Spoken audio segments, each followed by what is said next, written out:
guys, kembali lagi dengan saya Maria Losarina Stompul, NPM C1 C0191157. Baik, di sini saya akan menjelaskan materi bab 6, yaitu tentang laporan konsolidasi. Transaksi yang melibatkan entitas tetap berdasarkan transaksi hulur dan hilir dikelompokkan menjadi dua, yaitu ada disusutkan dan ada yang tidak disusutkan. Kesempatan kali ini saya akan menjelaskan bahwa aset yang tidak disusutkan yaitu entitas yang melibatkan transaksi induk dan anak tidak boleh dimasukkan dalam laporan konsolidasi yang boleh muncul hanya dalam pihak non-afiliasi. Berdasarkan PSAK nomor 16, aset tetap berguna untuk mendukung operasional suatu perusahaan.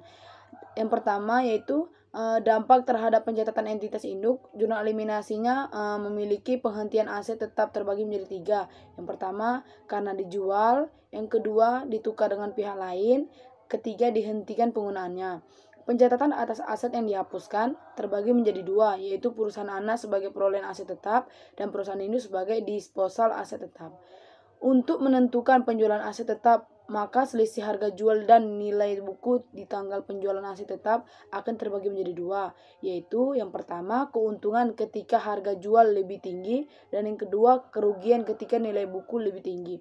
Keuntungan dan kerugian dikatakan telah direalisasikan terbagi atas dua, yang pertama untuk aset tetap disusutkan, yang kedua untuk aset tetap yang tidak disusutkan. Untuk aset tetap disusutkan misalnya peralatan mesin, bangunan, lain-lain. Sejalan dengan pemanfaatan aset tersebut dikatakan telah direalisasikan. Sedangkan untuk aset tetap tidak disusutkan seperti tanah, ketika perusahaan anak menjual aset ke perusahaan induk, itu dikatakan telah direalisasikan.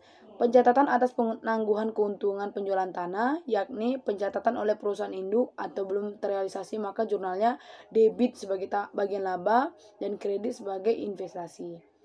Pencatatan atas penangguhan keuntungan penjualan tanah, pencatatan oleh perusahaan induk sudah terrealisasi, maka jurnalnya adalah debit investasi pada entitas anak dan kredit laba pada entitas anak.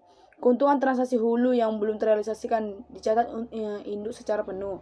Jurnal eliminasi merupakan dasar yang dibuat untuk mengeliminasi bagian laba dan dividen yang dianggap tidak perlu dimunculkan dalam laporan konsolidasi. Kemudian saya menjelaskan dividen. Dividen yaitu merupakan bagian dari mengurangi investasi dan saldo laba.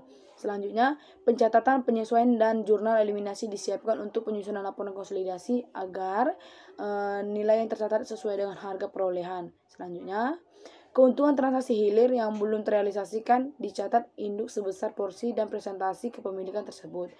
Kemudian, pada transaksi hilir, kalau presentasi kepemilikan tidak 100%, maka pelaporan sesuaikan dengan sesat presentasi kepemilikan.